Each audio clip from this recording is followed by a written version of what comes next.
that's why we could, you know.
Get our seats, please.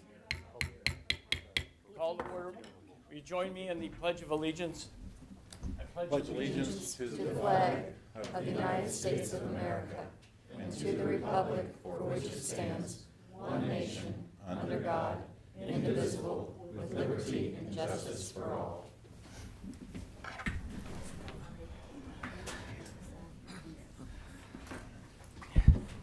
All right, on roll call, Mr. Ayer. Here. Mr. Bartlett. Here. Mrs. Brown Knight. Here.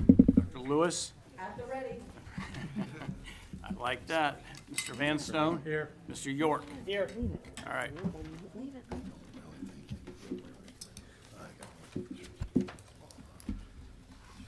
All right, before we go into the proper meeting tonight, I want to say a couple of words. This past week in the village of Mariemont, obviously it's been a very difficult, trying time. We had quite an incident at the high school, of which I'm not going into the details of, although it certainly raised not only my anxiety, but the anxiety levels of probably just about everyone in this village. What I would really like to do, though, is that I do feel that Chief Hines made me aware of this very early Wednesday morning, and he kept me updated, he kept me posted, he told me, define the situation and explain what he and the other men were going to be doing as the day proceeded. What I would really like to do is call out Chief Hines for his professionalism, his ability to take charge, to stand in on this very trying and potentially dangerous situation, because we didn't know all of the facts in the beginning. Not only was it Chief Hines, it was Lieutenant Pitsley, who I don't believe is here with us tonight, and Paul Rennie were sort of the three majors involved, and possibly Fred Romano, the high school officer that was there, up there. Resource officer. Well, thanks for that, Mr. Mayor. But I want to say it was basically a team effort. And I appreciate the kind words, but the thanks needs to go to my team more than it does to me, as far as I'm concerned. They did a great job and continue to do a great job. I got great people. Thank you. That's great. I would agree with that, but as far as being the face of the village of Mariemont during this trying time period and being the face of the Mariemont Police Department, we couldn't have possibly asked for somebody that would have done a better job than you did. So I appreciate that. I appreciate it. Thank you.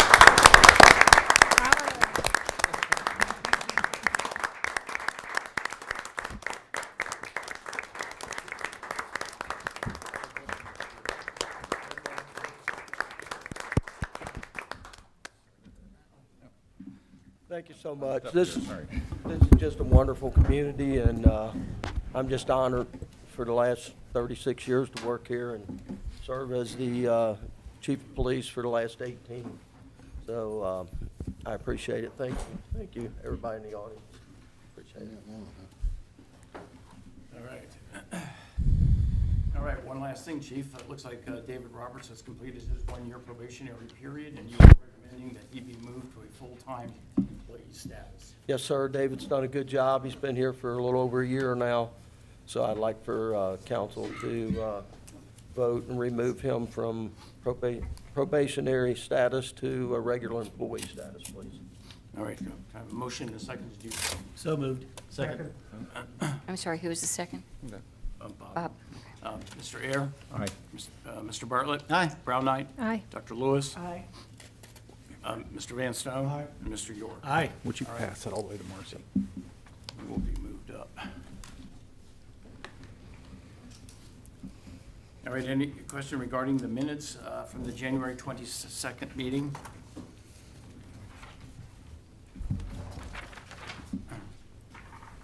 No? All good? All right, a motion and a second to adopt. So moved. Second. Second, Mr. Ayer. Aye. Mr. Bartlett. Aye. Brown Knight. Aye. Excuse me, Dr. Lewis. Aye. Mr. Van Stone. Aye. Mr. York. Aye.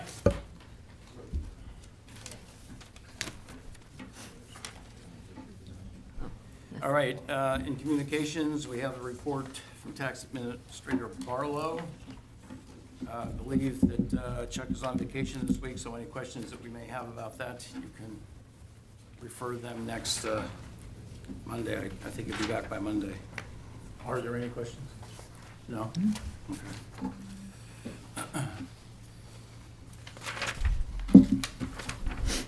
All right, we have Rob I'd like to go on Holland. the record as saying there's no questions at this time, but I'm concerned. Okay, okay. Thank you. All right, well, hold your concern. All right, from Building Inspector, Zoning Officer, Mr. Holloway, we have his report. Looks like he's been busy. Oh. Any comments there, Rob? No. No? Don't be shy. Any So Rod, questions? any visual inspections of rental properties yet?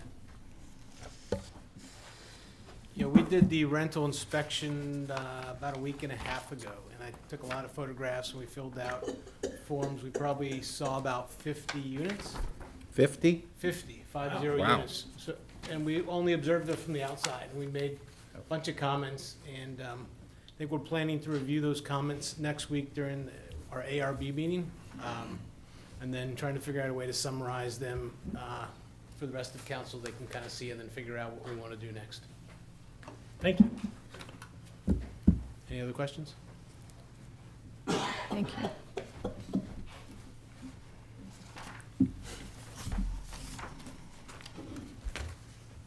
All right, we have communications from Mr. Bartlett. I think you all can read that. Rob, if you wish to make commentary, please keep it brief. Yeah, so, Bill, I guess, We're going to put this into your committee. okay, so, but again, we can't make a change really at this point in time of the year, No. so. we're But I just- mean, it'll be looked at in, I don't know, September or something like that. Yeah, but it goes back to the contract, right? Somebody has to reach out to Mm-hmm. eGov/munitions or whoever it is. So I don't, whoever you want to do that, but somebody needs to reach out to them and say, okay, so if we extend for another year, Yeah. what's the contract look like? We need to get that answer. Allison and I can work on that together. That would be great. That'd be great. Thanks, Kelly. I think that's the appropriate place for that to happen.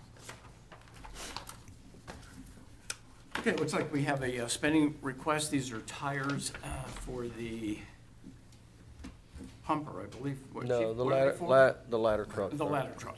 Any question regarding those? These tire trucks are very expensive, obviously. Where is the spending? This is for eight tires. And I believe, correct me if I'm wrong, Lieutenant Washington, but I believe the front tires on the Quint are the originals, is that right? Yes, sir, that's correct. Okay, so we've gotten, for a vehicle that heavy, we've gotten really a good amount of time for the tires that's on it, so, Wait, like you said, it is expensive, The but front tires on the Quint are the original from 2012? 2018. Oh, 2018. Yeah, Yeah, yeah, I think they're pretty old. yeah. They've seen their time. Yeah. They need to be replaced. And the tires on the back obviously wear out Yeah, quicker yeah, because of the weight. Wait, Yeah, yeah. so, But rubber gets dry rot and stuff like that. Those tires, they have to be at the end of their life. They have to end their life. All right, a motion, second to, So moved. Second. all right, Mr. Ayer, Aye. Mr. Bartlett, Aye. Brown Knight, Aye. Dr. Lewis, Aye. Mr. Vanstone, Mr. York. Aye. All right, tires.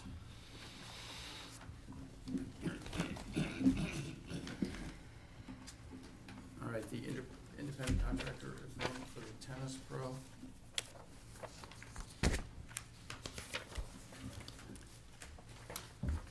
Ed, is there gonna need to be a resolution to have this approved, or what's the procedure?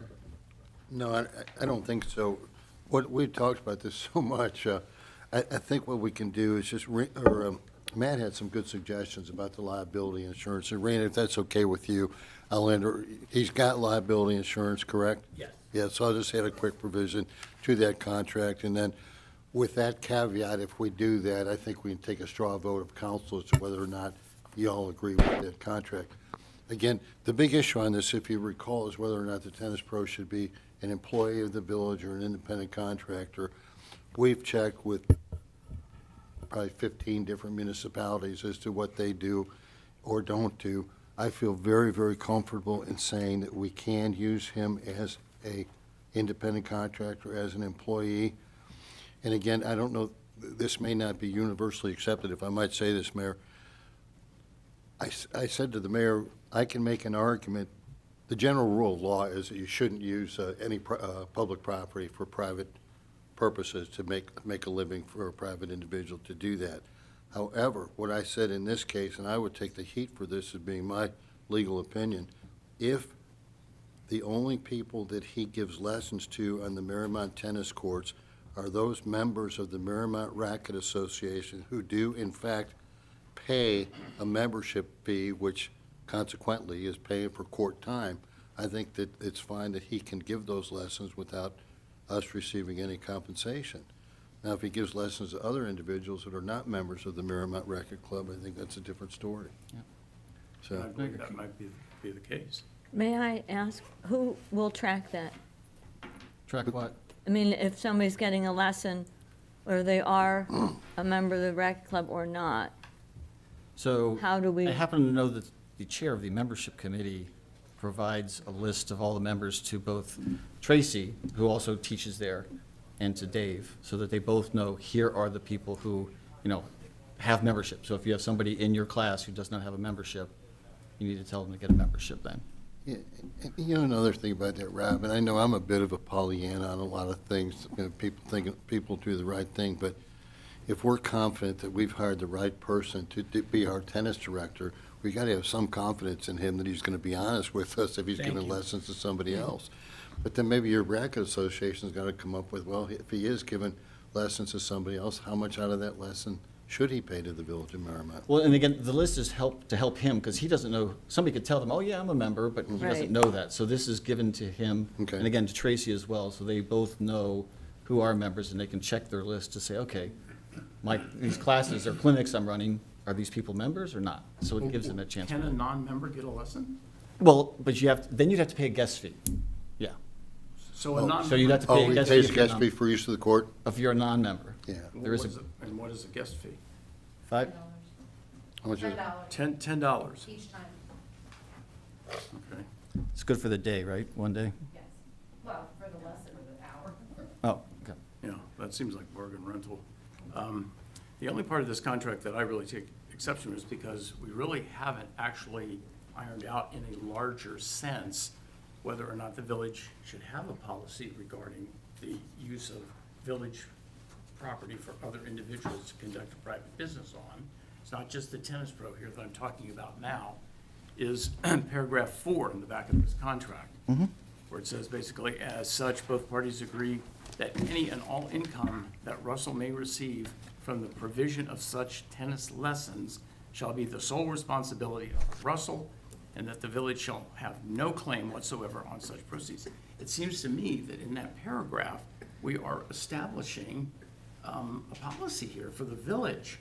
I mean, others who may wish to give a Pilates lesson or a soccer lesson on one of our ball fields may look at that and say, well, geez, looks like village property is open for business. Well, again, I'd be fine with changing this paragraph to say, to reiterate again, that you have to either be a member or you have to pay, if you're not a member, you have to pay a guest fee. I think that's. So I think it's fine to put it in that paragraph. Yeah. Just reiterate that I point. think we should. Yeah, I So, think that- because again, the pool does the same thing, right? And now it turns out you do have to be a member at the pool. They've raised the bar to say you got to be a member of the pool to take lessons at the pool as well. But the lessons at the pool are given by pool employees, But- and they're billed through the office. But they get the money back. It goes directly to the employee, because the employee's Well, paid they're- hourly. I mean, they're paid, of course, they're employees. Yeah, so they're paid for giving the lesson, But the tennis pro is paid for being the tennis pro, and then he's paid separately for the lesson. but not by us. And so, No, I know, again. not by us. So, I so know. this is actually, there has been, Ed, to your point, there has been benchmarking. I know that the Mariemont Tennis, whatever you call it, Racket Association has done, looking at both public and private. And so they looked at 3 different public entities, Evendale, Blue Ash, and Amberley Village. All three of those places have the individual pay the tennis pro directly, and the tennis pro keeps it 100%. They checked also 4 private places, Turpin Hills, Wynwood, Mount Lookout, Coldstream. For 3 of those 4, the money goes directly to the pro, but for all 4 of them, the pro gets 100% of the money. So again, you got 6 out of 7 of these places where the money is just paid directly to the pro. And again, 3 of those are public. Yeah, I think the way it's been worked, oh, go ahead, Marcy. Thank you. Thank you. Ed, when we met on some other issues, I thought you brought up a email that Rob had put forth last year when we were discussing this, suggesting that the pro should be charged. Yeah, we did last year. I don't know if you look back at some of your old emails. I do remember this. As you know, my memory's not as good as I'd like it to be, but we all did agree last year that we should be compensated for the tennis pros' use of the property, okay? There's no question about that. However, on second thought by me, once I learned that the only people that he gives lessons to are actually paying for the use of that property, use of the village property, I think that that's okay, that he makes the money himself. We are at least, what's the right word? Compensated? Yeah, we're consequently compensated, because we get revenue through the Mariemont Racket Association membership fees. So I think as long as the only people that get lessons are the ones that pay a guest fee or that are members of the Mariemont Racket Association, we are getting paid. So, and again, it sounds like we're in agreement to go ahead and include that in that paragraph 4 that you talked about. So. Then how do we create a policy that is equitable among all our properties? Say it again? Then how do we create a policy that is equitable among all our properties, all our parks? Yeah, Because, you're for consistency, and I think that's a good policy to have. Yeah. I just want to make sure that, we're not showing preferential treatment to one body versus another. I understand that, and I think that's a really good question. And again, it goes hand in glove with what we all talked about last year. Because my opinion last year was the general rule of law is you cannot use public property to enhance a private individual's income, okay? And I think we all agree that, well, we got to come up with a policy about that, and that's something that we were going to look into, but for one reason or another, like so many things around here, it kind of slipped through the cracks, and we never really addressed the issue. But I think lately, what Bill is concerned about, just Rob, so you know, we've had people call and say, hey, can we use the park to do yoga classes or spinning classes or whatever it would be. We have to have some general policy amongst council members as to how we're going to handle that. I think we're okay with the tennis association. Well, so. and I think I totally actually agree with Bill. I sent Bill an email where I suggested because we have the online reservation system for different public facilities that we can use. We can utilize that to say, if you want to use the ball fields, and you're going to have lessons there, you need to rent it, because we can rent facilities. You can rent like the pavilion and things like that. If somebody wants to use the ball field, do we charge money for Well, that? again, the whole thing, I think, to Bill's point is if they're making money for themselves. There's, the baseball teams are there. If it's a pickup game that only residents, for fun are playing in, then of course not. But it's if a dad or any individual comes along and says, I wish to give instruction and charge for that, which apparently some folks are actually doing, then we have a different situation over there. Yeah, and that's where you can rent it. You can say we need to rent it. Bill? But we need a policy, we need a written, one second, please. We need a policy, so when they do call me up, I just can't be making it up out of whole cloth. I have to have something to refer to. you wanna and I don't have that yet. Do you want to put it in rules of law? Yes. Her committee's pretty jammed, isn't it? It is, but Yeah. she's good at Yeah, it. I think it's a valid point that everyone's making. I think everyone agrees with that. I think we can go forward with the tennis club the way it is this year. I think come up with a policy for all these other uses, and I think we're going to be fine. And again, our big job here, we have a duty to the citizens, which I really agree with you on that. But we have to just be transparent, and we can't be secretive. Oh, we can let this group into the court, but not that group into the court. Oh, yeah. Exactly. Right. Exactly. Yep. Marcy? Well, my concern is, I had a teenage girl approach me about wanting to do a soccer camp. She just wanted to make a little, summer money. And I brought it up to you guys, and I was told in no uncertain terms she couldn't do it. And I had to break this to her mother and, her. And she's just a kid trying to make a little money in the summer.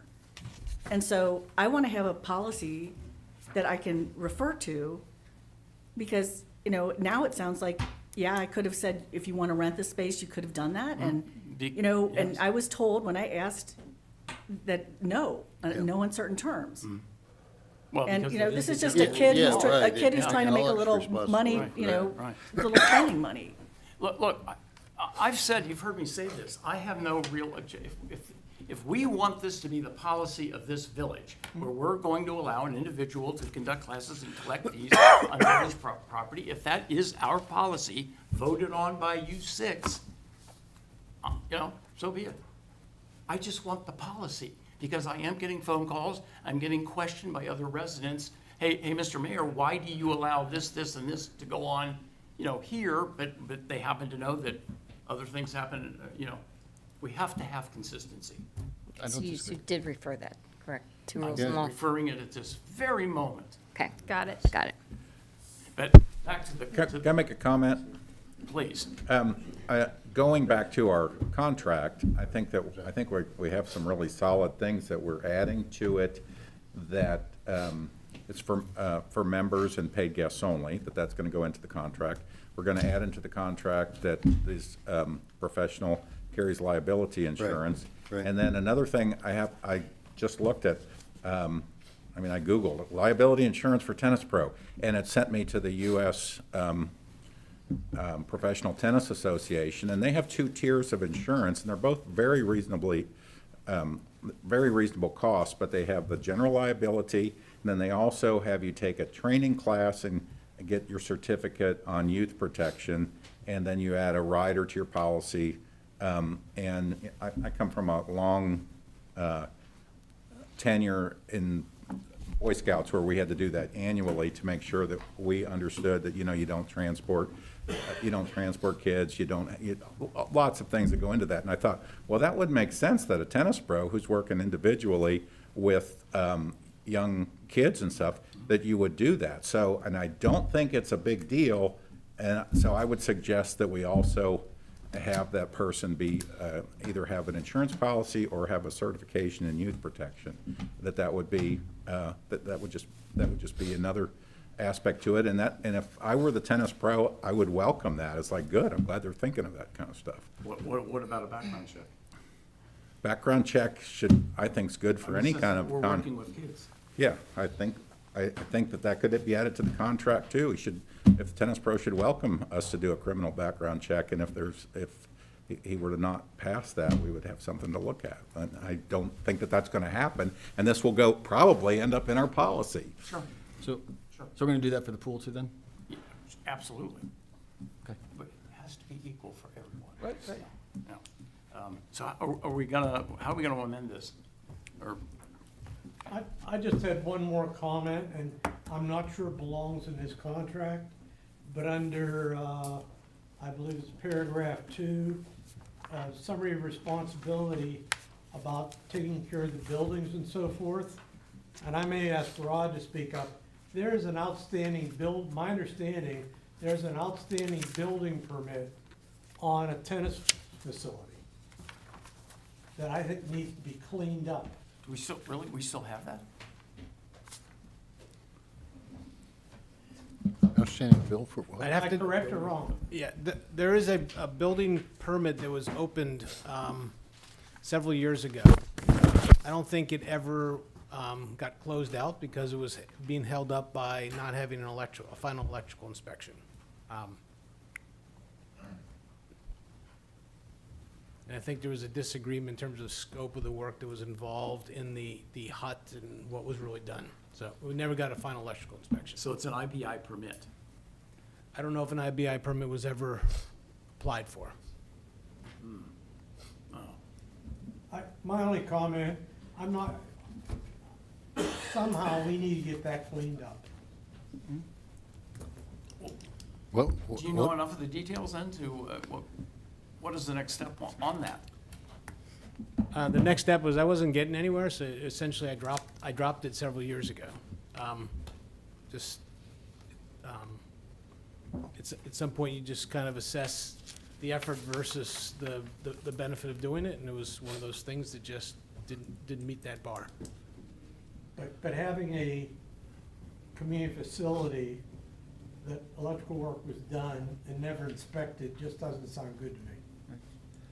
So Rod, can you pull together whatever needs to be done so we can? Yeah, we could certainly pay out of our village funds the cost to bring an IBI to do a post-mortem inspection, but I think The issue was that I think normally the contractor should include that cost in the work that they do and follow through, and that never happened. Well, So, yes, I can we have to follow. get a permit. I mean, we can't have them do an inspection until we pull a permit. Yeah, so we'll have to do an online, it'll cost us some money, I don't know, $100 or $200 Uh-huh. to apply for a permit and get them to kind of do a postmortem and make sure there's no issues with what was done. Okay. Sounds good. So But in I'll any do that event, follow-up. that doesn't impact the contract. Well, it said he was responsible for facilities, and I think Yeah, in I the got you. end, it's his responsibility to make sure that happens. Sorry. Yeah, I don't think a tennis pro is gonna be working I don't on thi- Well, I- electrical permits, but I hear what you're saying, that's But what the contract words says. say, Yeah, The facilities, right? Maintain the facility. That's Which one are you reading? Wait, help me again, Bob. Which one? are you reading? Paragraph 2, Wait, are you What reading, what page? page? What page, please? There's multiple twos on page it. 2. Paragraph. It starts there, I think. And it At the very says bottom? responsibilities of the successful delivery and management of all racket sports Where is it? related to activities of the Mariemont Racket Club. That's a facility. I just, somehow, someone had, it's easy to dump it off on drives. Somebody at some point let a contract be let.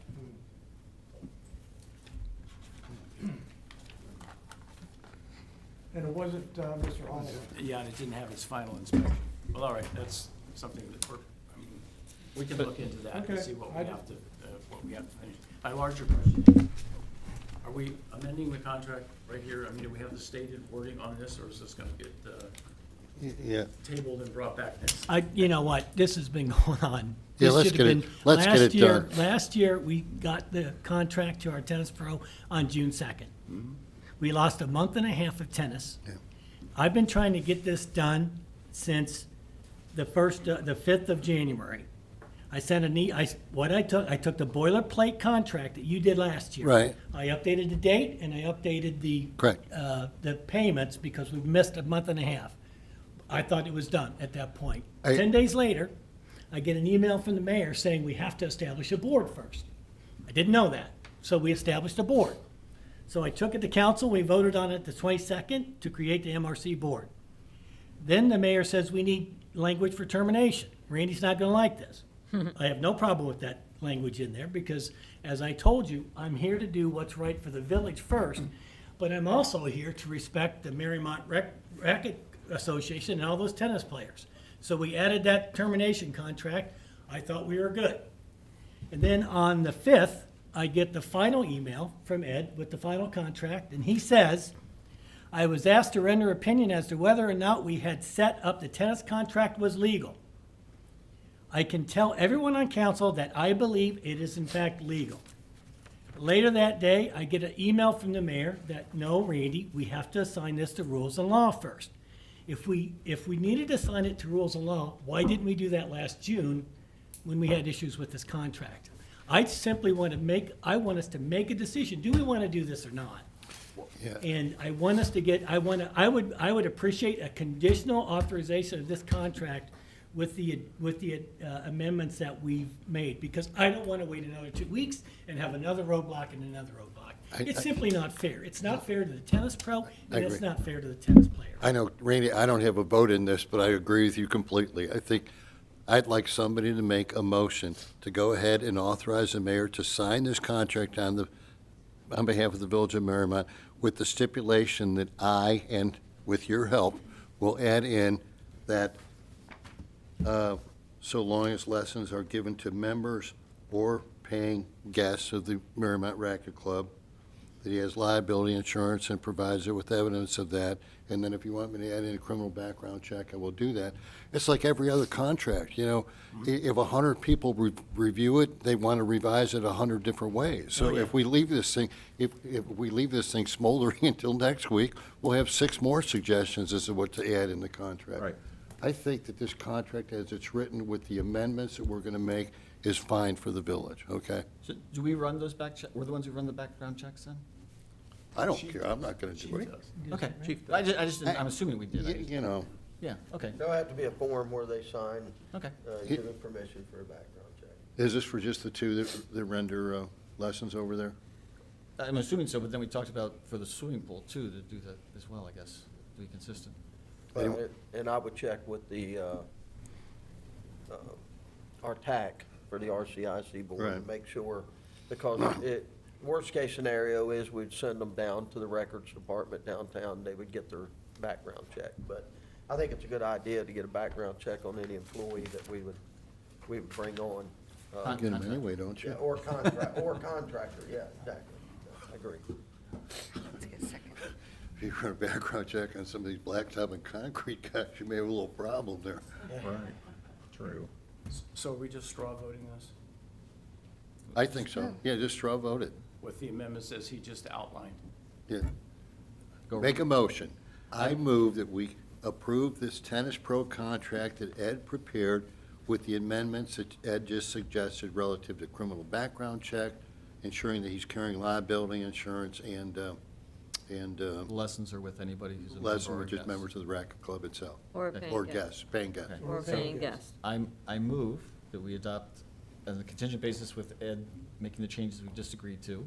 Do I have to go through all that list? No. again? No, Joni, you Rob, got it. just say what he said. Yeah. Just what Ed said. So I move that we go ahead and take on this contract with the changes Ed discussed.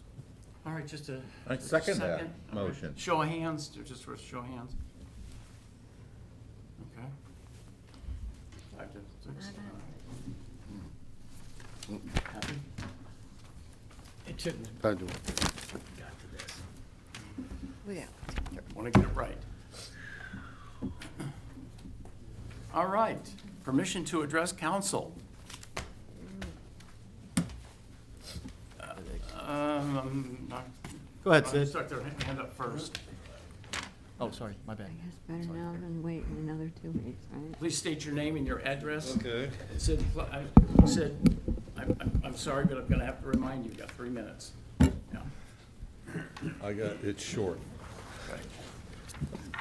I don't want to be a stickler, but got rules. My name's Sid Sabo, 3857 Indian View Avenue. And I have a letter to council. Village Council is permitting Crown and its associates to sell this path through the tri-lane. Ooh, I guess it's over, huh? That's it. Just more dramatic, Sid. It's all right.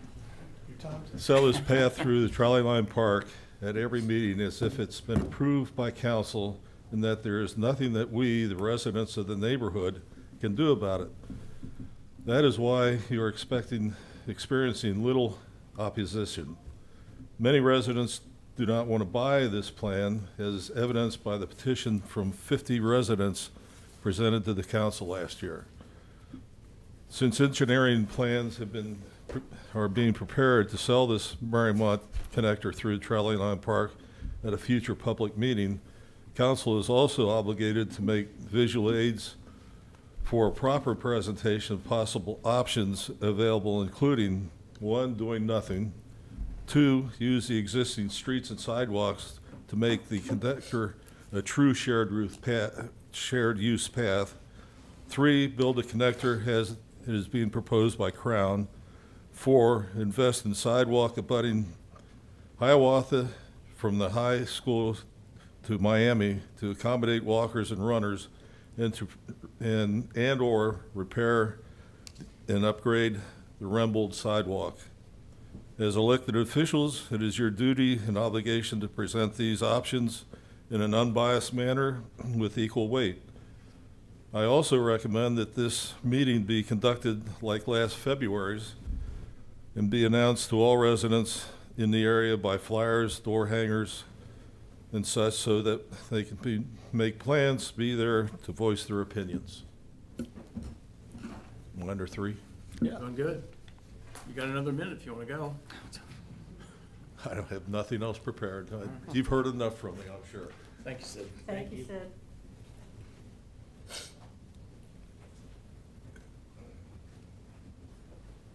All right, anyone else? Betty?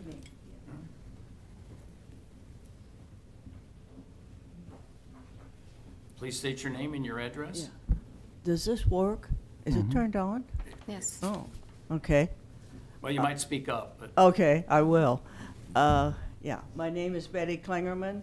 I live at 3914 Patowski Avenue.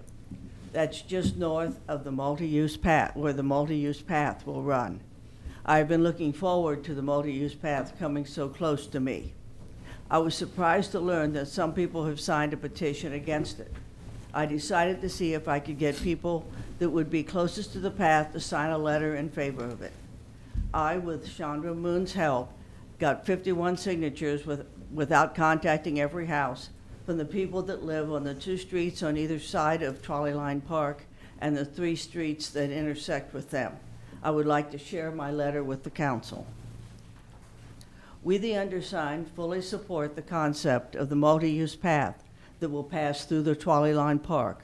We believe it will improve the park.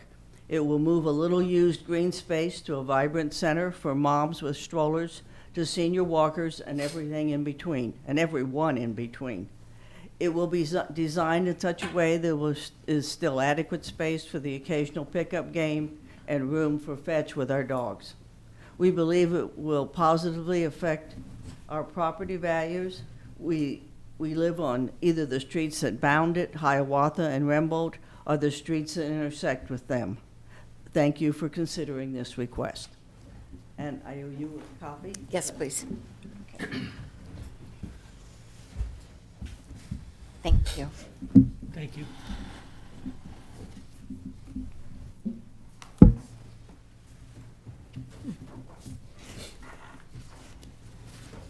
All right, anyone else? Please, sir.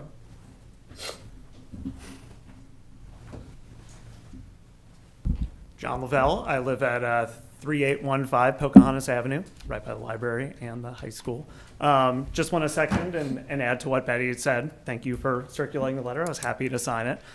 Very much in support of the trail extending through Trolley Line Park. I know all of my surrounding neighbors are as well. I think that's a great use of space. I think that the due diligence that was done by council was done by the firm that was hired. Been following along with that, was excellent, showed just very, very broad support. I'm an avid runner, an avid cyclist. Probably see me walking around the neighborhood as well. So I use the Little Miami Trail down at Lunkin, heading downtown. I'm on Wasson Way all the time, and I've seen how all of those connecting different communities one another have really started to change the city in a really, really great way, and it's been an excellent way to connect communities. I remember even Wasson Way, when they built the very first phase between, I think it was just Montgomery Road to Withrow, not a ton of people. Then they had another phase, and then suddenly you started seeing more and more people. If anybody's gone to see Wasson Way, any time of day, any day of the week now, you see it's very, very vibrant. It brings people actually to the Murray Path and through here. So I think it would be an absolutely wonderful thing to have a shared use path. Does make a big difference for safety, for students, and weirdos like me who spend way too much time running. So thank you very much. Thank you. Yeah. Thank you.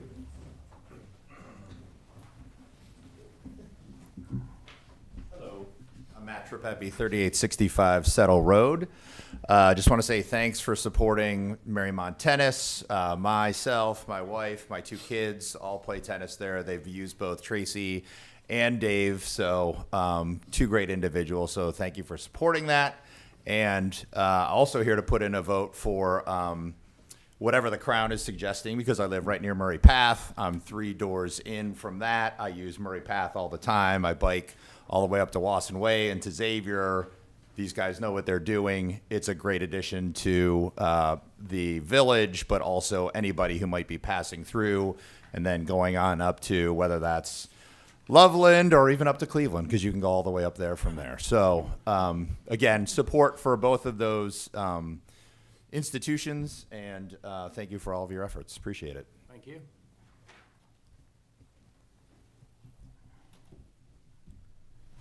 Dina?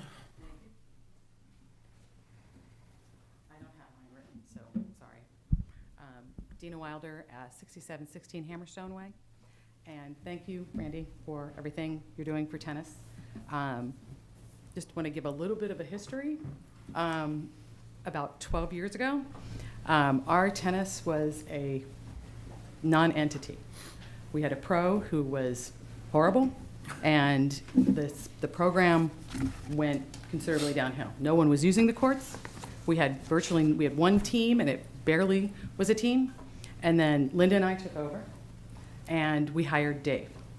And I am a fiscally responsible person, but I also love this community, even though I am fairly new here.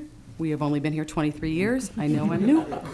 And it'll all come That around. is new in Mariemont. Exactly. So I apologize as the Welcome. newbie. Thank you, thank you. I've embraced you as my own. But where we were then versus where we are now, and in particular where we were a year and a half ago, we are a much different situation. It is a multi-generational facility that is utilized by more people in the community than it ever has before. And part of that is because of how we were able to reach out and get someone who was qualified and able to come in and help our citizens to be able to learn how to play tennis and now be able to play pickleball. And those facilities were always part of the plan in our community, and it is part of what makes us great. And when you go to look at these policies for how someone utilizes that for their own gain, I understand where you're coming from, but the reason that we did it in that way is because it is a very transient time frame when people utilize a pro. And to have someone who is really qualified on staff at the whim of whoever wants to take a lesson whenever they want to is astronomical. So we put that risk onto the individual. We enable him to use the facilities. He's able to make the money. We're able to have a pro for our teams, of which now we have 3. So that's, how many women are on the tennis? About 30 women. And then we have a men's group that comes out as well on Wednesdays and Saturdays. We have a pro at a really cheap cost for the people in our community because we pay a lot of money in our taxes to have that there. So we wanted to be able to give something back. And in part of that, that's where we made that arrangement. Knowing that he had the liability insurance was important to us, that he was a qualified person. And I think it's really important to differentiate between a random person who wants to utilize our facility, whether they be in our community or they're not in our community, versus someone that we've specifically hired in order to engage the facilities that we currently have at the most inexpensive cost possible. 3 minutes? Thank you. Thank you, Dita. Good. I like that little ring sound, Linda? Yeah, please. like Tinkerbell. Please. Linda Bartlett, 3611 Mound Way. Once again this season, we're running into some resistance from some of the village administration to signing the contract for a pro. Last year, tennis pro. Last year, there was sudden concern about ethics violations, permitting the pro to be paid by the village while using village property for lessons, etc., and not compensating the village for this use. After much communication between all the parties, the Ohio Ethics Committee found no violations in our arrangement with our director of tennis. But the timing meant we were not able to utilize his services at our own courts until mid-June, a month and a half later than normal. This year, a new problem with the pro's contract has been raised recently. Where does the village draw the line when permitting individuals to use village property for private income-producing endeavors? It's a valid concern, but it should have been brought up and addressed way before this. I've been researching how other clubs compensate their pros, as Rob mentioned, and have found almost all community and private clubs handle it the way we do. The pro is paid for overseeing the courts and programs and collects 100% of the fees for instruction. I don't believe it's fair to hamstring our tennis program again by blocking the pro contract again, when we and most other clubs have been doing it this way for years with this issue never being raised. It just feels like every year these members of the administration are looking for ways to derail the MRC program, and I am concerned that they may someday be successful in shutting it down entirely. I'm also concerned that additional requirements in the contract, if they're a surprise to the pro, may result in further delays this year. I assume Dave's got liability insurance based on his other work that he does. He does. He does, okay. But anyway, it's, some of the other stuff, I don't know how long a background check takes. I don't know what else. And he may have that because of his other jobs, but it's a concern. I'm here as a player, team captain, MRC board member to express to you the importance of our tennis program, to me and to my family and friends. The courts and pros are valuable amenities that improve the lives here in the village and beyond, as evidenced by the 359 individual members we served last year, close to half of whom were 18 and under, not to mention the school teams and all the visitors who come to compete. Thank you for your time. Thank you. I can't. Scratching that I put. Thank you. Thank you. Well, it's bigger than Rob's, so. No microscope required. Anybody else? No? Anybody else? No? No? All right, all right. Good comment.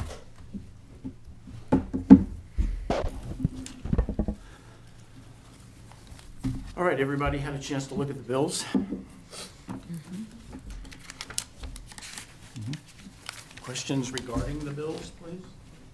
Yeah, I just have, it is, Matt, you might be doing this, but as far as these Choice One bills, because we got that Clean Ohio Trails Fund, and we also have the Crown.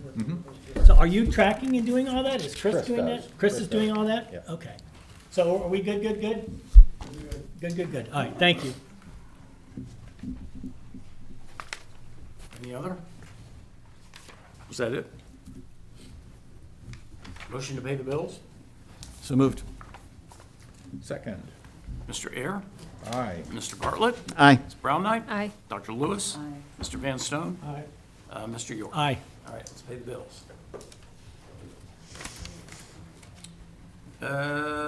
Susan, I guess we're starting with your report. The Rules and Law Committee met on February 6th, 2024 in council chambers. Present at the meeting were Rules and Law Committee members Susan Brown Knight, Matt Ayer, Marcy Lewis. Also in attendance were Mayor Bill Brown, Councilman Bob Van Stone, Zoning Officer Rod Holloway, Police Chief Rick Himes, and Senior Administrative Assistant Joni Van Pelt. The committee met and discussed a meeting scheduled to address the breadth of topics needing committee input. It was determined that the committee will meet the first Monday of every month as needed, with the exception of March. Meeting announcements are forthcoming. Sick time donations among Mariemont employees was discussed. The following was unanimously resolved. Rules and Law recommends to council to amend the compensation ordinance to reflect the attached sellback language on an emergency basis due to an immediate need. The geothermal ordinance and solar panel installation standards were discussed, and the following were unanimously resolved. Rules and Law concurs with the ordinance change proposed by the zoning officer. The change will allow a 3-foot setback, e.g. for HVAC units, generators, for homes with small side yards. Another change will decrease the minimum distance from solar panels to a roof's edge from the current 24 inches to 18 inches. Sandwich signs were discussed. No changes are currently recommended to the ordinance. The ordinance is recommended for passage. New sign locations that meet the standards laid out by the ordinance must go through committee for recommendation and signage requests. And signage requests that are an exception to the ordinance must be approved via variance by the Planning Commission. The following were not discussed and are expected to go on the agenda for a future meeting. Parking pads in residential zones, temporary signage in residential districts, outdoor dining permits in business districts, garage heights, street-to-street lot obstructions in yards, tree houses, above-ground swimming pools. Respectfully submitted, Susan Brown Knight, Chair, Matt Ayer, Vice Chair, Dr. Marcy Lewis, Member. Do you have it signed? I do. Do you have it? Okay. All right, you've heard the report. Do we have any discussion, any questions? So we're gonna untable the ordinance that's about the signage? Is that what you're saying? Correct. Okay.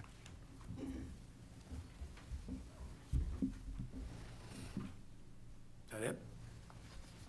Everybody good? Good work. All right, motion to accept. So moved. Second. Mr. Ayer? Aye. Mr. Bartlett? Aye. Ms. Brown Knight? Aye. Dr. Lewis? Mr. Van Stone? Aye. Mr. York? Aye. All right. So those two will come off the agenda, correct? The geothermal and donation of sick Well, time. let's see if they pass, and then yes. There may be more work to do. I don't know. Got it. Is Okay. this the stuff you sent me today? Rod? Yes, after the, I was in court all day and I got back late. I saw a couple emails After the from meeting, you. I think we agreed that we would do a few tweaks and send them to you for final review. Okay, all right, I'll take a look at it. right, look, you're up next, Rob. Sure. The Finance Committee met on Tuesday, February 6th, 2024 at 9:30 a.m. That's a typo. Sorry, typo on there, Joni. In council chambers to discuss potential changes to the fees charged by the building department. Present at the meeting were Finance Committee members Rob Bartlett, Bob Van Stone, and Marcy Lewis, and Zoning Officer Rod Holloway. Rod shared with the committee revenue and expense data for the building department for 2022 and 2023.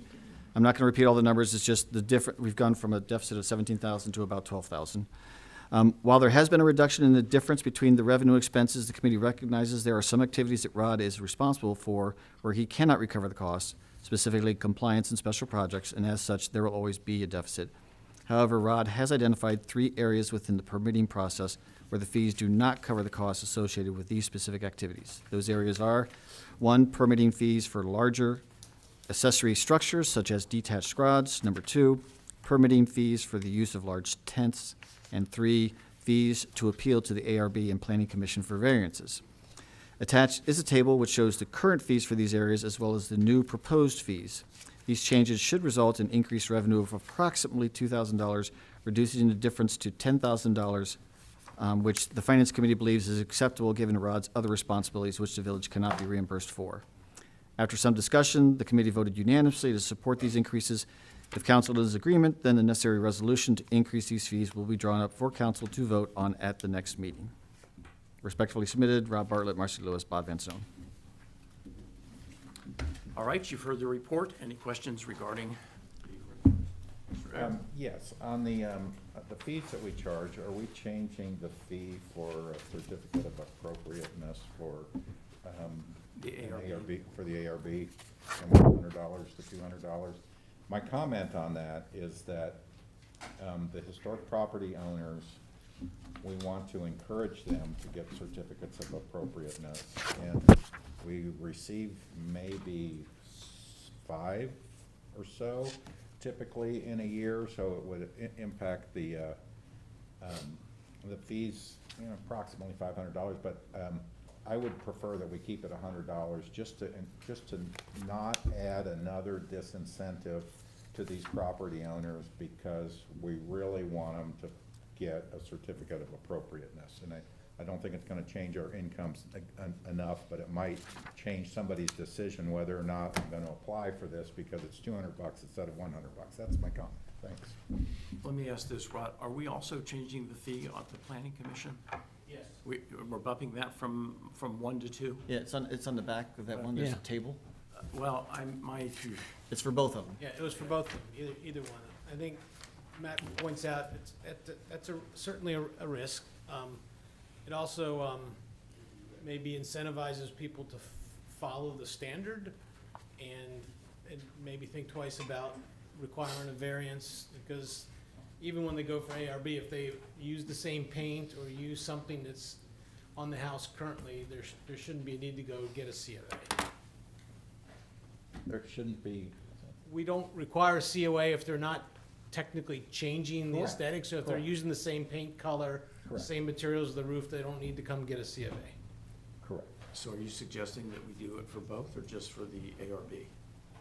What, reduce it for both? Well, leave it the same, I think is what you're Yeah. proposing, right? Well, Matt No, no, basically said, I'm not speaking. No, I went like this. My concern was the fee for getting a certificate of appropriateness. For something as simple as somebody putting a new sign in the historic district. The sign itself, I think we should encourage people to get certificates of appropriateness, and I just don't want the fee to disincentivize them. But it's okay to raise it then at the Planning Commission? And the Planning Commission would be, well, let's use this example. Somebody puts in a new sign, they get a certificate of appropriateness. Would they also need a building permit for the sign? I don't think that's the case. They need that. Only for commercial work. Right, my concern is just at the COA level. How many are we talking about annually? Any guess? Level? Yeah. Rod's got an idea. Yeah. I think we mentioned that we do about 6 of each of them a year. Yeah. But there are some people who don't come in too, that we wish they would, and we wish they would, so. So you're just make sure I understand. So you're saying if if somebody wants to apply for a variance to ARB, they shouldn't have to increase the fee. Is that, for a variance? Correct, for a modification, alteration that requires a certificate of appropriateness from ARB. But if we they're should- not coming in, then, you know, the fee isn't really a problem, they're just flouting the rules. It's not going to incent. Possibly, but if you also increase the fee, it's a disincentive to come in the first place. That is correct, but there's also just if somebody comes in with an application, I've seen how much time it takes Rod to go through the work to get ready for that. And,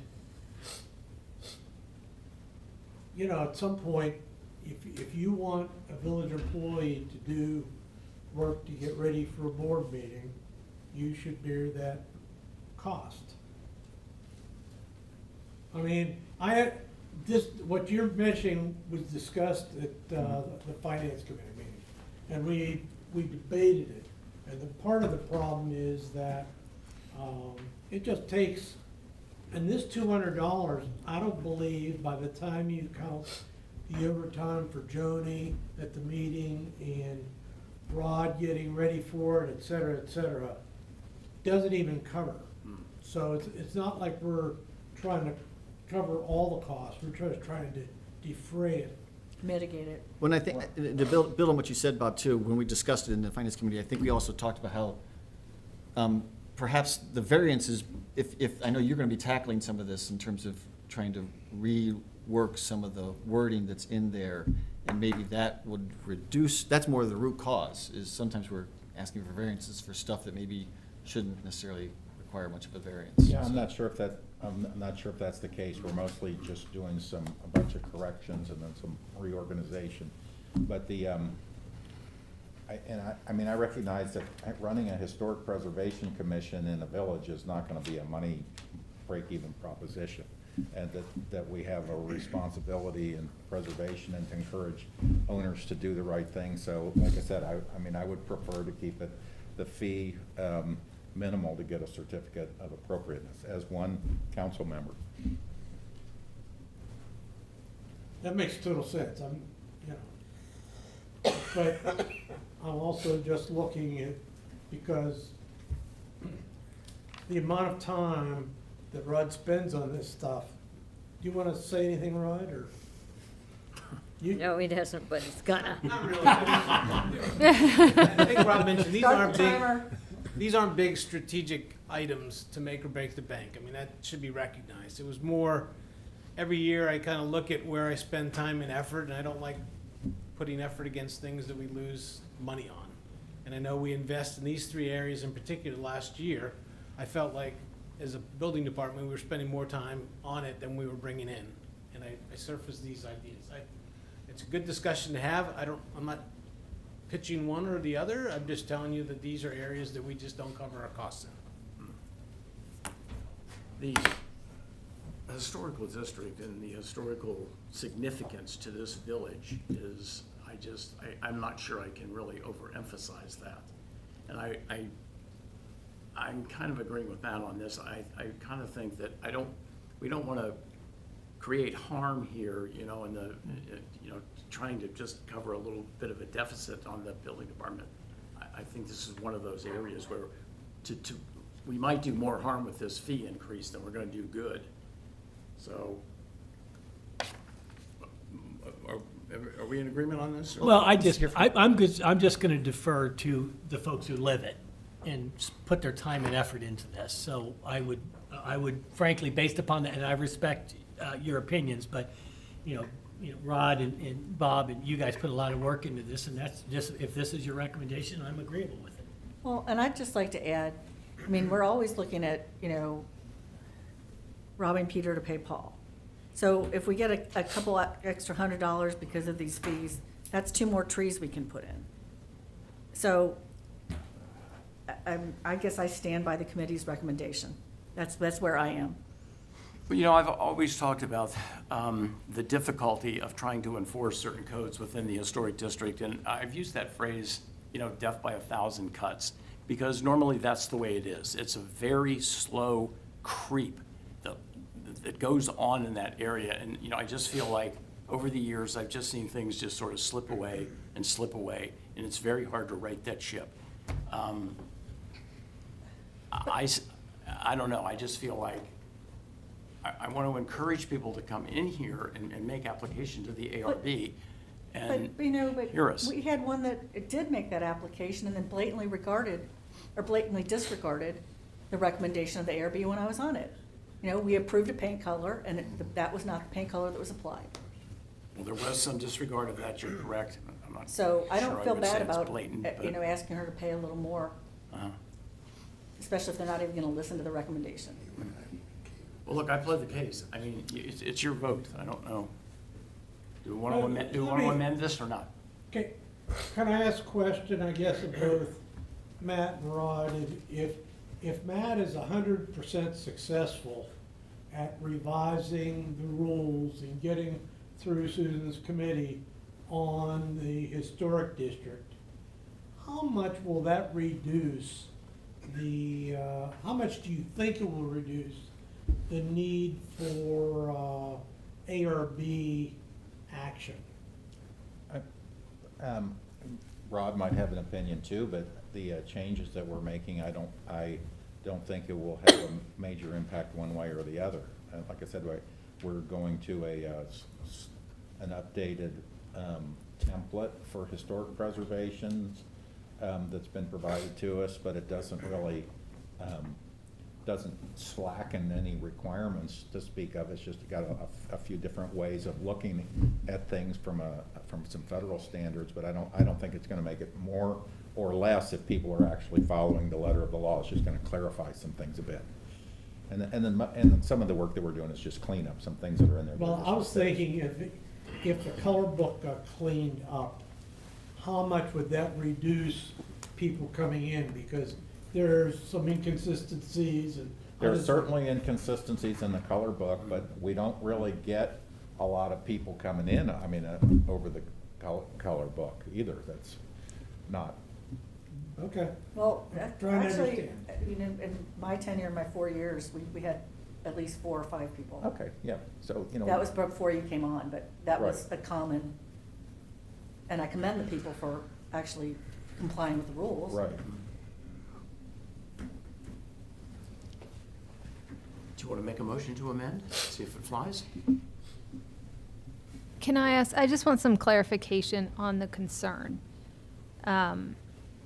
How critical is the certificate, excuse my ignorance here, the certificate of appropriateness to the concerns that the mayor just outlined, that there is a slow creep away from the standards of the historical district? That's, the difference between charging $100 and $200 is gonna have very little impact, in my opinion, about whether we have this creep or not.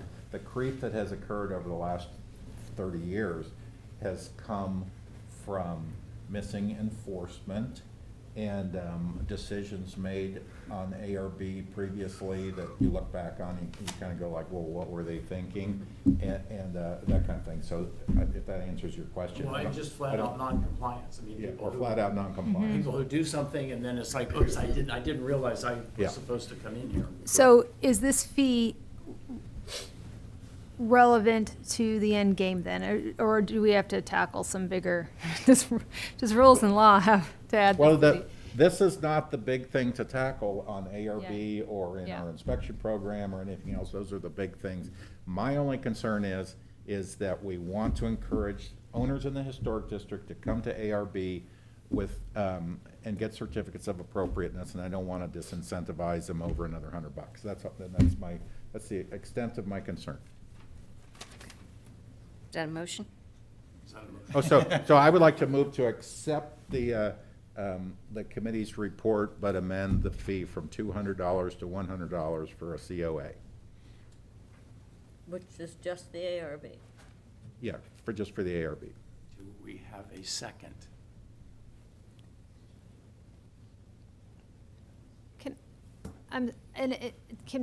we table this so we can learn a little bit more about the impact, or is this too much? Are we thinking?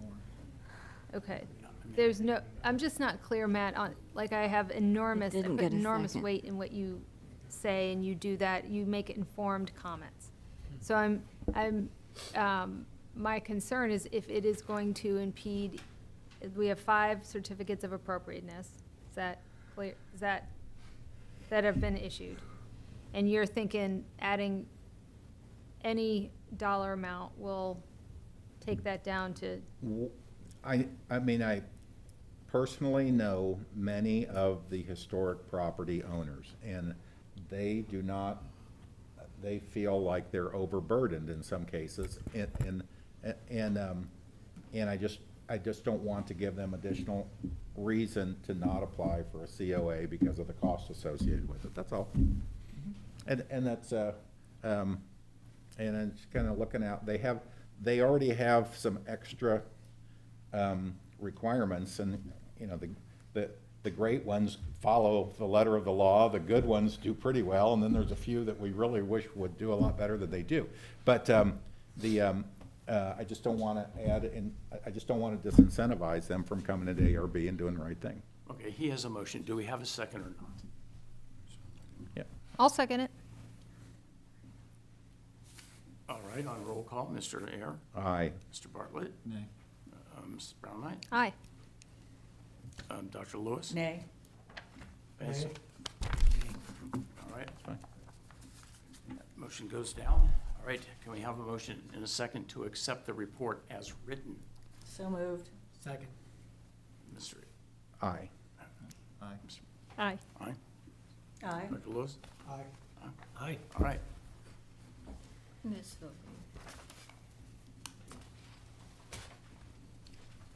And that may come off the agenda. Yes. Somebody will write the resolution. Who writes the resolution? Do you, or is it For the new the fees. change in fees, yeah? Ed and I will work on it. Okay, perfect. All right. Jason, I almost lost my place. I think we're at miscellaneous, are we not? Right. We are. Are we not? We are. Yes. All right, the Outstanding Citizen Award will be due to Mrs. Van Pelt on March the 7th.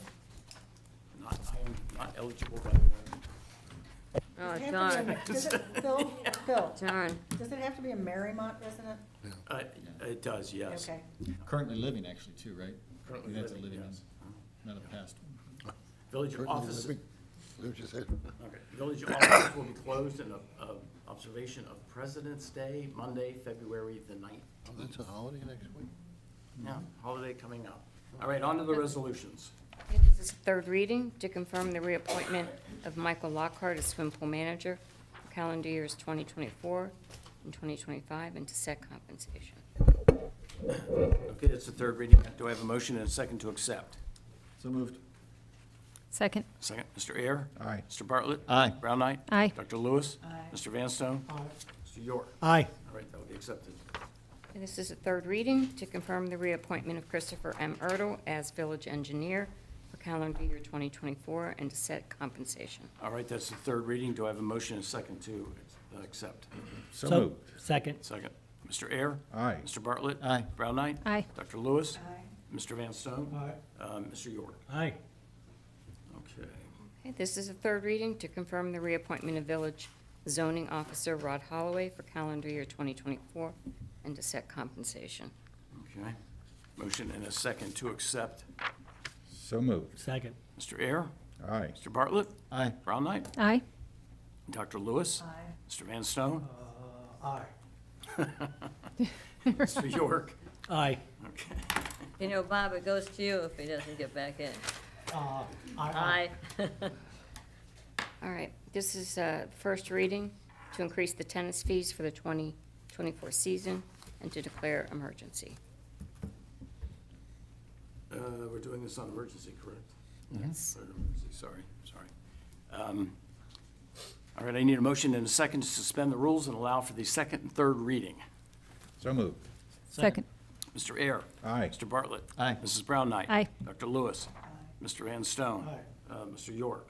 Aye. May we have a second reading, please? To increase the tennis fees for the 2024 season and to declare emergency. All right, that's the second reading. Any discussion beyond what we've already had in here tonight? Mayor, this is the one where I had put the wrong spreadsheet in the committee report. Oh, yes. But I believe that you resubmitted that report, But we really should probably amend amend that report. that report. Okay. And then we accept the amended report. So how would one go about doing that? Make a motion to amend the report with That the was correct, submitted. the correct spreadsheet. That's my motion. Got it. Thank you. Second. Second. Everybody understand this? Mr. Ayer. Aye. Mr. Bartlett. Aye. Mrs. Brown Knight. Aye. Is this the correct one? Dr. Lewis. Mr. Aye. Mr. Van Stone. Mr. York. Aye. Okay.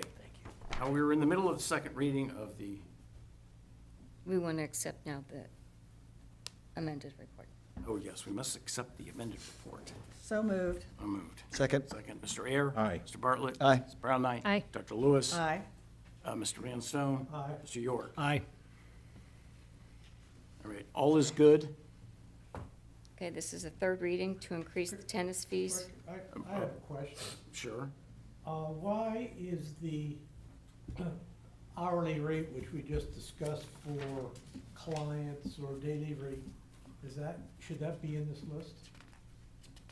For clients, I'm not sure. What do we, Oh, for a guest pass? Guest pass, whatever the right verbiage is, should that be in this list?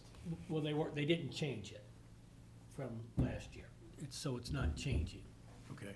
But is it, I mean, it's not listed there, or? It's not listed there. But to Randy's point, it hasn't changed since last year.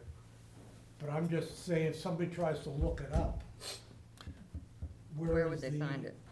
Is this going to be posted? It'll be posted online. Yeah, it's on our website. Okay. And it's in every email that I sent out as people join. Okay. Bring a guest. Good question. and all of it. Okay, Good question. okay, That's Fine. fine. all right. My answer. Good question.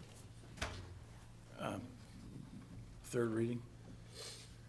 To increase the tennis fees for the 2024 season and to declare emergency.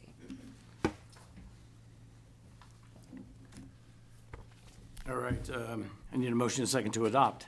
So moved. Second. Mr. Ayer. Aye. Mr. Bartlett. Aye. Mrs. Brown Knight. Aye. Dr. Lewis. Mr. Van Stone. Aye. Mr. York. Aye. All right, I now need a motion and a second to evoke the emergency clause. So moved. Second. Mr. Ayer. Aye. Mr. Bartlett. Aye. Mrs. Brown Knight. Aye. Dr. Lewis. Aye. Mr. Van Stone. Aye. Mr. York. Aye. All right, we're good. Okay, this is the first reading, a resolution authorizing the village to apply for 2024 Community Projects Funding, CDF, for the Mariemont Centennial Parks Project and to declare an emergency. All right, excuse me, you've had the first reading. I need a motion and a second to suspend the rules and allow for the second and third reading. So moved. Second. Mr. Ayer? I'm not sure why I just would like some clarification why it has to be an emergency. They should post it at the beginning of, we have like a week to do this, once they get it posted. And I actually reached out today and it's not posted yet. So, once we get it, we have to be able to react. Okay, that's fine. That's what I want to know. So, I'm an aye. Aye. Aye. Dr. Lewis? First, second, I'm confused. What Both reading said are we first. Well, on? yeah. So we discussed it the second reading. I know, he was just asking, yeah. That's right. Yeah. Aye then for that. Yep, you're correct. That's right. I should have waited till the second reading. All right, I need a motion and a second to suspend the rules and allow for the second and third reading. So moved. Second. Mr. Ayer? Aye. Mr. Bartlett? Aye. Mrs. Brown Knight? Aye. Dr. Lewis? Aye. Mr. Van Stone? Aye. Mr. York? Aye. Now may we have a second reading? A resolution authorizing the village to apply for 2024 community projects, funding CDF for the Mariemont Centennial Parks Project, and to declare an emergency. Okay, now, any questions? I know I have one, at least. I know this issue in here about applying for grants. We don't really have a what appears to be a clearly defined process or procedure to sort of do this. You know, do we bring it to council? Do we take to pass a resolution, so on and so forth? We don't really have that, and I think we should work on establishing that. Susan, that's probably it's gonna fall into your committee out there. Randy, I'm just a little concerned here in section 2, where you sort of, and I don't mean this, it's not a personal thing now, but where you sort of appointed yourself, that you will be the officially designated official to submit, amend, and review all such applications. I really believe that all applications should be reviewed by a committee. I mean, it should be more than just one person. Okay, I don't disagree And with I'm that. not. No, well, Allison's not here. She's my proofreader. I mean, Okay. I'm terrible at that. So. Well, it's not only just proofreading, content, but it's, you know. yeah, content, and to see, you know, have we dotted all the i's, crossed all the t's, and so on and so forth.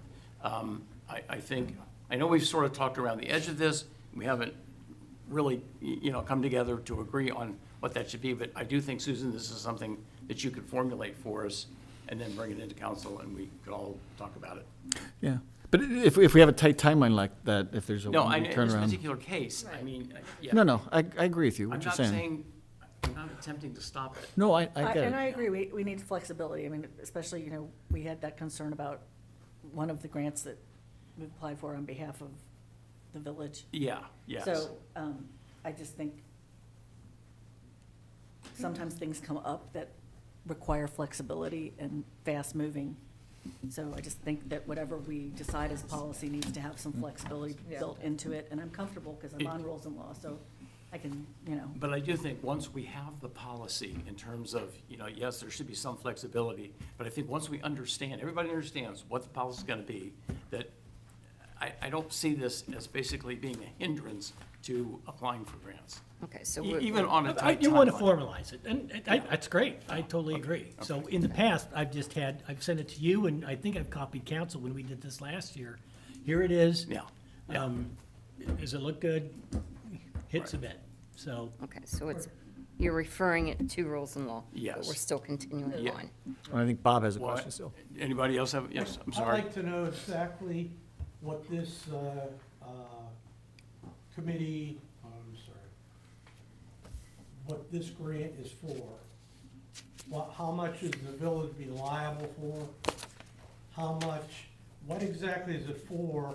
And is it for something we've already applied on another grant for? I'm just, when we get these multiple grants for the same project. Is this it, Randy? No, that's the skiff. Oh, the that's next the one skiff. We're gonna Oh. talk about. I guess I'd just like some information on that, so we know we're not in the process of either double dipping, or one of your donors has already donated money for this, and so something has to be done to clear that up. Well, that would be another reason why we should have a process and a procedure for doing this. But before saying yes to this, I guess I'd like to answer those questions. So I'd say how this happened, there's two reasons why this happened. And I think that reason number one is we engaged with Landsman's office. You know, I invited him out here last February, you were here, and we talked principally about the Centennial So project. these are both earmarks. No, this is earmarks, this is, you know, capital, this is capital. So, Where does that money come from? this comes through ODNR and other So it's a agencies. state grant. Yes, This is a federal. this is earmarks. Essentially, that what we know is earmarks. So, when you look at, so I think the first reason that this came up for Centennial is how we engaged with Landsman's office in the beginning. And it was about Dogwood Park and the Centennial, well, all of the Centennial, in particular Dogwood Park. And he connected me with Chris Dalton, his Deputy Chief of Staff. That's how we got the Land and Water Conservation Fund grant. And when they submitted this again, and when Congressman Landsman came out for the Taste of No, we Mariemont. haven't got the land and water grant yet. Yeah, we have not Okay, got that anything just there. clarification. So, and also, when you look at all these grants, and really most grants, they want three things. They want community input, They want plans and a budget, and they want to, and we heard this from Cedric Detson on Friday, fill the gap. We want to finish it, which is what it's all about. Now, when you look at these, we've got about over $1 million worth of ass out for these projects right now. We're at $700,000 that we've collected, and we're about $500,000 short. So it's possible we could get overfunded. It's possible that we could move private donations that have flexibility in other directions. Frankly, it'd be a problem I'd love to have. But, and what is the time frame for both of these? So this one, we'll get notice sometime in March. Last year, we had 10 days to fill it out and get it in. But here's what's interesting. Since Congress hasn't passed a budget, none of these from last year have been funded. So Congress has to pass a budget. So as soon as we get this in, the budget is passed, this could be for 2024. This, and I don't want to skip around too much, the SCIF, that's 2025, 2026, and 27 capital. Yeah, that they just held up, that's, The next one? That's, yeah, that's it, yeah, okay, That's state. okay. Are we ready for the third reading? So, Is that good? what, on the resolutions, if I, just as a general thing, in our code, when we sign contracts, and these grants have a contractual element to them, and when it's time for that to be signed, it'll be signed by the mayor, but the same with the grant application. And Randy, not to slow the process down or anything else like that, but I would be much more comfortable, not as a single council person signing a grant application, but that it's presented to the mayor and he can look at it and say, ask the questions, what are the strings attached to it, who's reviewed it, and so forth. So, I mean, I would much prefer to see the resolution changed to it going to the mayor's signature. And that's, I took a past resolution and adapted it. The mayor would sign it anyway. He signed Correct. every one that we've done. Yeah. So I've clearly zero problem with that. I mean, another point of checks and balances is we should have that. Correct. Yeah. I think as correct. many eyes as we can get on it Yep. is the better product will come up. Yep, So you want to amend this to basically, so it says that the mayor will sign? correct. You need a second? Second. Yeah, I agree.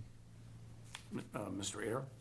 Aye. Mr. Bartlett? Aye. Brown eye? Aye. Dr. Lewis? Aye. Mr. Vanstone? Aye. Mr. York? Aye. Okay, we ready for the third reading? Yes. A resolution authorizing the village to apply for 2024 community projects funding CDF for the Mariemont Centennial Parks project and to declare an emergency. All right, a motion is second to adopt. So moved.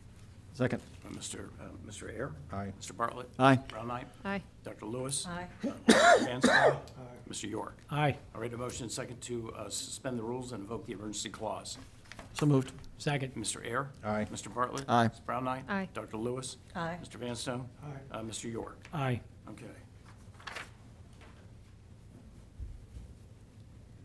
Okay, this is the first reading, a resolution authorizing the village to apply for 2024 one-time strategic community investment fund, OTSCIF, for the Mariemont Centennial Parks project and to declare emergency. All right, we've had the first reading, a motion is second to suspend the rules and allow for the second, third reading, please. So moved. Mr. Ayer? Aye. Mr. Bartlett? Yep. Come on, we're moving along here. Aye. We're pushing 8 o'clock. Aye. Ms. Brown eye? Dr. Lewis? Aye. Mr. Vanstone? Mr. York? Aye. All right, may we have the second reading? A resolution authorizing the village to apply for 2024 one-time strategic community investment fund, OTSCIF, for the Mariemont Centennial Parks project and to declare an emergency. All right, any discussion? I move that we amend this with the same corrections as the last one. That's that the last mayor one. made. Second. Beat me to it. Everybody good with that? Yeah. Okay, Mr. Ayer? Aye. Mr. Bartlett? Aye. Mrs. Brown Knight? Aye. Dr. Lewis? Aye. Mr. Vanstone? Aye. Mr. York? Aye. Okay, hold on, I gotta make a note to change the resolution. Okay, this is a third reading. A resolution authorizing the village to apply for 2024 one-time strategic investment, community investment Fund, OTS, CIF for the Mariemont Centennial Parks project and to declare emergency. All right, a motion and a second to adopt. So moved. Second. Second, Mr. Air. Aye. Mr. Bartlett. Aye. Mrs. Brown Knight. Aye. Dr. Lewis. Aye. Mr. Vanstone. Mr. York. Aye. Motion and a second to suspend the rules and allow for the So moved. emergency clause. Second, did somebody? Second. Second, Mr. Air. Aye. Mr. Bartlett. Aye. Ms. Brown Knight. Aye. Dr. Lewis. Aye. Mr. Vanstone. Mr. York. Aye. All right. Okay. This is a first reading, resolution authorizing sale of the John Deere 3033R tractor with loader, pallet, forks, sickle bar mower, and post hole digger, and Lesco bar mower, and to declare emergency. Motion and a second to suspend the rules and allow for the second and third reading, please. So moved. Second. Mr. Air. Aye. Mr. Bartlett. Aye. Brown Knight. Aye. Dr. Lewis. Aye. Mr. Vanstone. Mr. York. Aye. Second reading, please. Resolution authorizing sale of John Deere 3033R tractor with loader, pallet, forks, sickle bar mower, and post hole digger, and Lesco bar mower, and to declare emergency. All right, this is a piece of equipment that's been sitting around at the maintenance facility for years. I'm not even going to get into why it was ever bought, because I don't think it only has 300 hours on it, which is minimal for this thing. The other things listed in the listing here are basically accessory things that go on the tractor. This is a fairly good opportunity to get rid of a piece of equipment now that I think, represents, Ben, what do you think? I mean, you sort of got the pricing on this. Yes, my plan was to use the money to buy commercial lawnmowers. We do not have commercial lawnmowers to cut the grass of the village. We got residential lawnmowers that we were told that we could trade them in for commercial lawnmowers after 2 years' use. That turned out not to be true. So we do not use this piece of equipment. And the last item on the sheet there is this Lesco skid sprayer. It's a tank that sprays chemicals for lawns and other stuff. And it's currently sitting on a shelf down at the maintenance facility. Sitting on a shelf It's been collecting sitting there dust for years. as long as with the tractor. We do not use it. So- It's so- 2014, it has 300 hours on it. It's 10 years old. So Ben, with the other, because we bought those two other pieces of lawn mowing equipment, Correct. so are we still gonna utilize those two? We're gonna still use them till they, we can't do anything with them unless we sell them. And we cannot trade them in. Yeah. So we're just gonna use them. One is already experiencing problems, so we'll probably have to get that one fixed to use. Because I don't think we had this in the 5-year plan was part of the, Maybe it wasn't, but I do think that we want to be a little careful here and separate out these two issues. I mean, whether or not we buy new commercial lawnmowers, which we probably need, that's a separate issue. Right now, we're just deciding, right. do in fact we wish to sell this piece of equipment? Right. Which I, for one, think this is Oh, yeah. something we should do. Well, I think it's great work. Thank you. and this will go into the permanent improvement fund wherever we buy the equipment for the service department then for that? Yeah, well, Yeah, that's- the money would go in there. Yep. Yeah. Yeah. Yeah. I mean, I don't want to get into it right now, but Yeah, I that's don't good. think it's going to be enough to cover, but I'm just saying, right now, we need to decide if we're going to sell this or not. Yeah. Sell. Okay, so Sell high. that was the third reading then, please. That was the third reading. wasn't Oh, it? that was the second reading, that was discussion. Resolution authorizing sale of John Deere 3033R tractor with loader, pallet, forks, sickle bar mower, post hole digger, and Lesco bar mower, and to declare emergency. Motion and a second to adopt. So moved. Second. Mr. Air. Aye. Mr. Bartlett. Aye. Ms. Brown Knight. Aye. Dr. Lewis. Aye. Mr. Vanstone.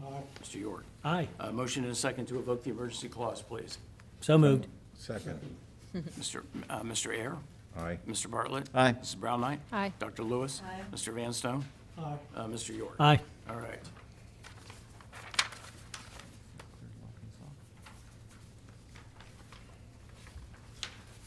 Okay, this is the third reading to amend ordinance 0823 of the Mariemont Code of Ordinances to increase payment for employees.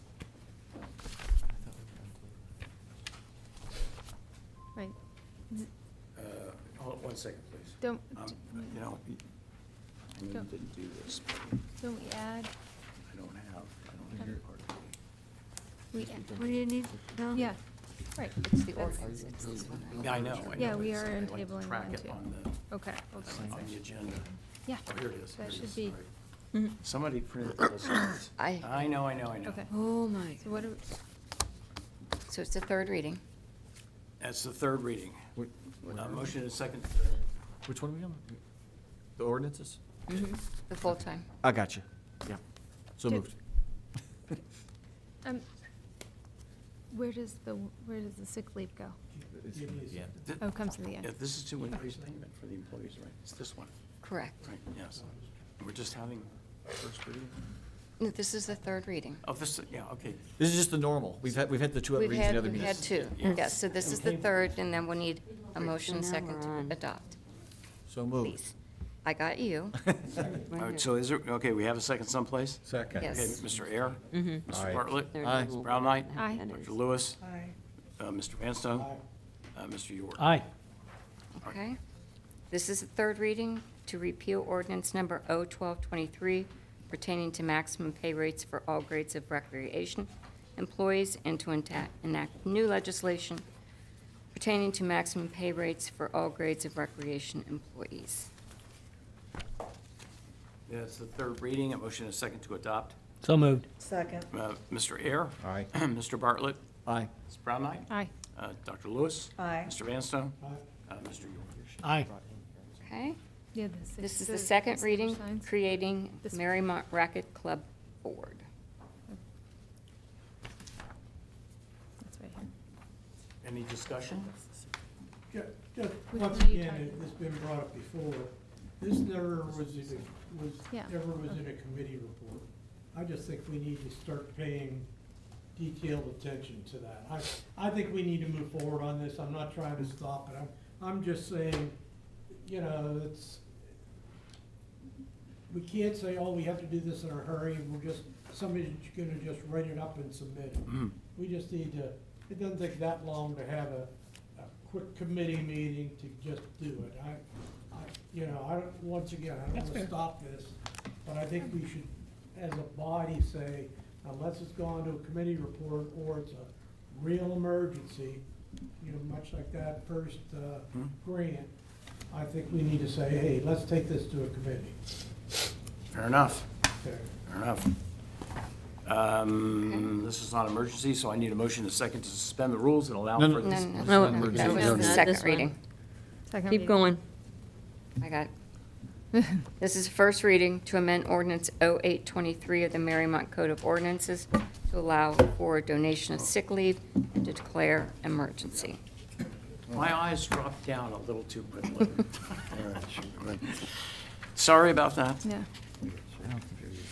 It's not. All right, well, now we need a motion and a second to suspend the rules. Yes, right? please. Now we need a motion and a second to So suspend. moved. Second. Second. Second, all right, Mr. Air? Aye. Mr. Bartlett? Aye. Brown Knight? Aye. Dr. Lewis? Aye. Mr. Vanstone? Aye. Mr. York? Aye. Second reading, please. To amend ordinance 0823 of the Mariemont Code of Ordinances to allow for donation of sick leave and declare emergency. I think we all know what this is. Any discussion? Yes. Yes? I'd like to thank Chief Hines and Joni for putting it together so quickly. It's very You're welcome. important. And Susan for calling the meeting, No. and us for agreeing. Yeah. And Marcy. Let's just And share Dr. the Lewis. love. Let's just share the love. It's almost Valentine's Day. Well, I do think also we understand some of the motivating Yep, reasons. exactly. That's behind my this. point, bigger point. Exactly. Very nice. This is a third Third reading. reading. To amend ordinance 0823 of the Mariemont Code of Ordinances to allow for donation of sick leave and to declare an emergency. All right, a motion and a second to adopt. So moved. Second. Mr. Air? Aye. Mr. Bartlett? Aye. Ms. Brown Knight? Aye. Dr. Lewis? Aye. Mr. Vanstone? Aye. Mr. York? Aye. All right, a motion and a second to suspend the rules So moved. No, Second. to invoke emergency. and to evoke the emergency clause. Boy, you really are holding me to it. Killing me not to say something. Mr. Air? Aye. Wait a minute, I missed who moved in second. I think I did both. Hey, you're not the only guy in a hurry Randy's in an here. overachiever. TikTok. Mr. Air? Aye. 8:05. Mr. Bartlett? Ms. Brown? Aye. Dr. Lewis? Aye. Mr. Van Stone? I was trying to be dramatic. Well, you know, it's Mr. York. Aye. All right, that'll be adopted. And then, okay. Can I say something? Well, oh, yes, yes. Oh. No, go Yeah, I ahead. just want to thank you for that, you, council, for that. I think we all know, we've got council wearing shirts here tonight. Everybody on council and in this room has participated in making contributions for Emily and the situation she's in. She has started her fight and is doing fairly well with that, but it's going to be a long haul. So I just want to thank you for the support and on her behalf and on the department's behalf. Very quickly, the first ordinance to amend sections 151.125, 151 related to signage. That was not, we skipped over it? For permitted obstructions required, is that the one you're talking about? No, well, excuse me, to amend sections 151, the very first one, related to Under signage. ordinances. Yeah, under ordinances.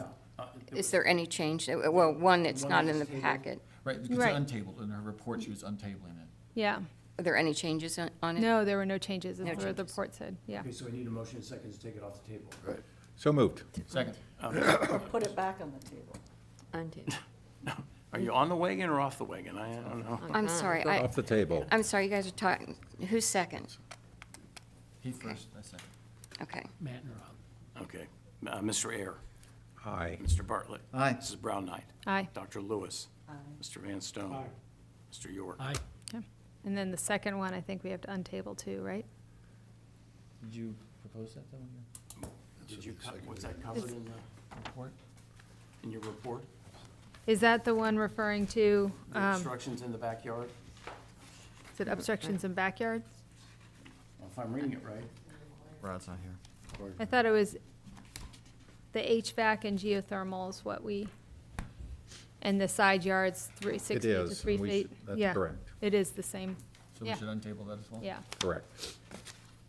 Actually, we made, Are there changes on that? yeah. there are changes with the distances, so we Do you- should make a motion to amend that, Is that what we need or to do?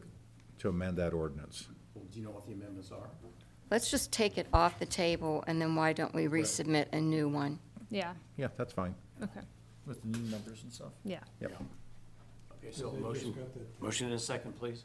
So moved. Second. Mr. Ayer? Aye. Mr. Bartlett? Aye. Mrs. Brown Knight? Aye. Dr. Lewis? Aye. Mr. Van Stone? Mr. York? Aye. Okay. Okay. Okay. Well, I believe Wish me luck. that concludes our business. I have a quick announcement. We did receive a county grant to buy a water bottle down, some other nice things they throw in with it. So that's, we get a contract in the next 2 to 3 weeks. And so that's an amenity we get to add at the pool for extremely small cost. So refrigerated bottle filler. Yep. It's great, great. Let's drink. We're adjourned.